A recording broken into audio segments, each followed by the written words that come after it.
ಆ ಎರು ಏನ್ ಮಾಡ್ತದ್ರಿ, ಸುಗ್ಗಿ ಕಾಲದಾಗ ನಮ್ಗೆ ಬೇಸಿಗೆ ಕಾಲದಾಗ ತಿನ್ನಕ್ಕೆ ಏನು ಸಿಗಲ್ಲ ಅಂತ ಹೇಳಿ ಸುಗ್ಗಿ ಕಾಲದಾಗ ಏನ್ ಮಾಡ್ತದ, ಜಮಸ್ಕೊಂಡಿ ಬಚ್ಚಿಡ್ತದ.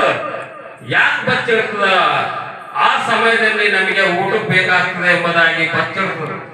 ಹಾಗೆ ಆ ರೀತಿಯಾಗಿ ನೀನು ಕಲಿಕೋ. ನೀನು ಮನುಷ್ಯನಾಗಿದ್ದಿ, ನಿನ್ನನ್ನು ದೇವರು ರೂಪಿಸಿದನೆ, ದೇವರ ಮಗನಾಗಿದ್ದಿ, ನೀನು ದೇವರ ಮಗಳಾಗಿದ್ದಿ.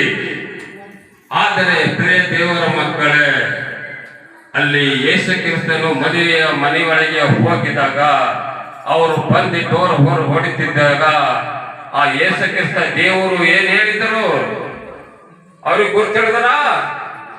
ಗೊತ್ತಿಡಿದಲ್ಲ.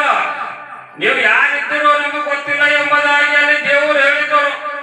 5 ಮಂದಿ ಕನ್ಯಕರಿಗೆ ನೀವು ಯಾರಿದ್ದೀರೋ ನಾನು ಗೊತ್ತಿರೋದಿಲ್ಲ.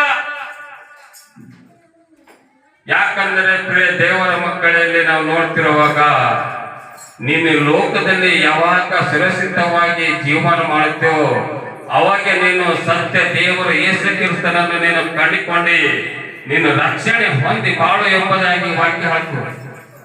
ನೀನು ಲೋಕದಲ್ಲಿ ಇರುವಾಗ ನೀನು ಕಲಿಕೋ, ಪಶ್ಚಾತ್ತಾಪ ಪಡು. ಲೋಕದಲ್ಲಿ ಇರುವಾಗ ಪಶ್ಚಾತ್ತಾಪ ಪಟ್ಟು ನೀನು ರಕ್ಷಣೆ ಪಡು. ದೇವರನ್ನು ನೀನು ಸನ್ಮಾನಿಸು. ಹಾಗಾಗಿ ಪ್ರಿಯ ದೇವರ ಮಕ್ಕಳಲ್ಲಿ ನಾವು ನೋಡ್ತಿರುವಾಗ ಆ ಬುದ್ಧಿ ಇಲ್ಲದವರು ಏನ್ ಬಂದ್ರಿ, ಆಶೀರ್ವಾದ ಹೊಂದ್ಕೊಂಡು ಬಂದ್ರ? ಇಲ್ಲ, ಆಶೀರ್ವಾದ ಹೊಂದ್ಕೊಂಡು ಬಂದಿಲ್ಲ. ಯಾಕಂದ್ರೆ ಅವರ ಮನಸ್ಸಿನಲ್ಲಿ ಸೈತನ್ ಸೋದರಿಗಳನ್ನು ಸುತ್ತಿತ್ತು. ಅವರು ಸೈತನಿಗೆ ಗುರಿ ಆಗಿದ್ದರು. ಅವರ ಮನಸ್ಸು ಹೃದಯಗಳನ್ನು ಕಳವಳ ಪಡ್ತಾ ಇತ್ತು. ನಿಜವಾಗಿ ವಾಕ್ಯ ಆಗ್ತದೆ, ನಿನ್ನ ಹೃದಯವನ್ನು ಕಳವಳ ಪಡದೇ ಇರಲಿ ಎಂಬುದಾಗಿ. ದೇವರನ್ನು ನಂಬು, ನನ್ನನ್ನು ನಂಬು, ನೀನು ಪರಿಶುದ್ಧನಾಗಿರು ಎಂಬುದಾಗಿ ವಾಕ್ಯ ಆಗ್ತದೆ.